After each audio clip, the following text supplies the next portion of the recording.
Hi, I'm Florian. I'm the editor of Opulent Living magazine, and today I'm meeting Colin, one of the legends in the industry if it comes to hospitality. And I think it's up to him to introduce himself, because he can tell us more about what he's done in the past, what achievements he's got.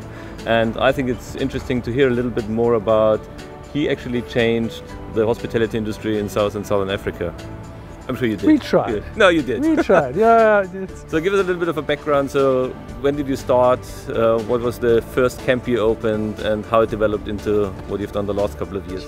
We need to go back to 1977, and I was very lucky. I came out of university, and my first job was as a safari guide in Botswana.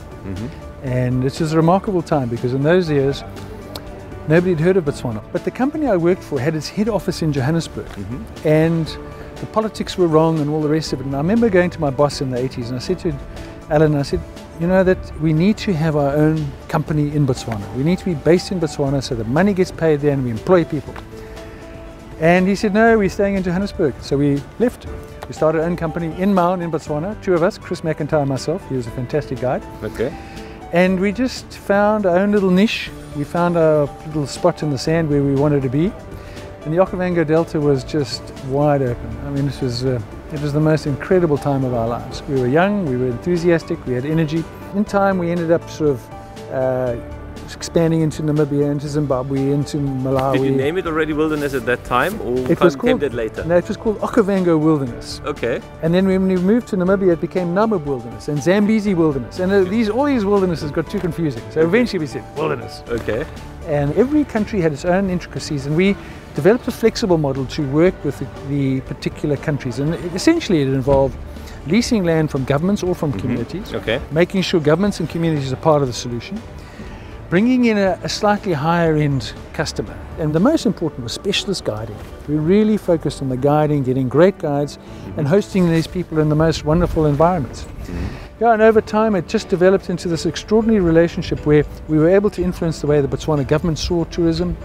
We were able to create models out in the middle of most parts of Africa where there had been no tourism, where communities were living in complete poverty. But 10 years later, people in jobs, money's flowing, they've got cash in the bank, wildlife's flourishing. Can you still remember how many camps you opened in your career in Wilderness? When I retired, which was in 2005, we had opened 55 different lodges and camps all the way through 7 different countries. In time, in that 55, we had also traded in and out of a lot of lodges. So we probably then, by the time I left, we'd been in sort of 60, 65 lodges, but we were running 55. What is the reason why you're not having a big footprint in South Africa? You're big in Botswana, you're in other countries, but not in South Africa. You know, South Africa is so well organized that, you know, everybody works on the fact that you own your own piece of land.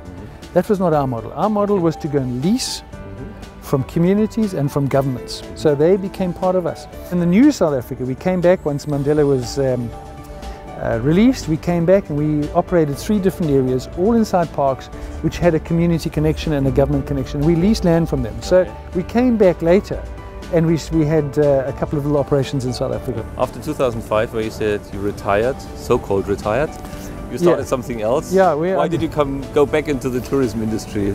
I wanted to do this book. I've been desperate to do a book for a long time, all about the good and the bad of tourism, where tourism's going to go and what the threats and the... But I couldn't do it if I was a shareholder of a company. Everybody say, you're trying to promote your own company. So I sold out of Great Plains.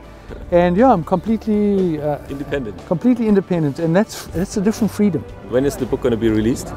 It's coming out in probably 6 weeks' time. It's at the printers right now. We as Opulent Living, we are featuring luxury hotels, lodges in Southern Africa.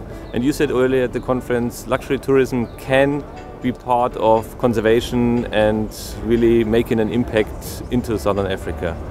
How does that work? Where luxury tourism is outstanding is, first of all, you host fewer people, so your impact is smaller. Number 2, you employ more people, because people who are paying a lot of money want higher service. So you're creating more jobs, but more importantly, the jobs you are creating are at a much higher level. So you're taking people out of rural areas and you're giving them an opportunity to train at a much higher standard, so they can go and work anywhere. But the most important thing is when guests are paying a lot of money, you've also got a bit more extra money for local communities to bring them into the model. And you've also got some money for conservation work. And if you're not bringing a conservation into your business model, in 50 years' time there will not be a wildlife product to rely on. I think what tour operators and even travelers need to understand as well is it comes to lodges. You're not paying for a soft towel or for the mentioned air condition. You're paying actually for the wildlife and for the conservation and making that happen. And that's, I think, where people a lot of a misunderstanding and talking about what is luxury, why am I paying 20,000 rand per person for a night? It's not about the bedding. Absolutely, there's a much bigger story. Yeah, great stuff. Florian, thank you very much. It was a pleasure talking to you.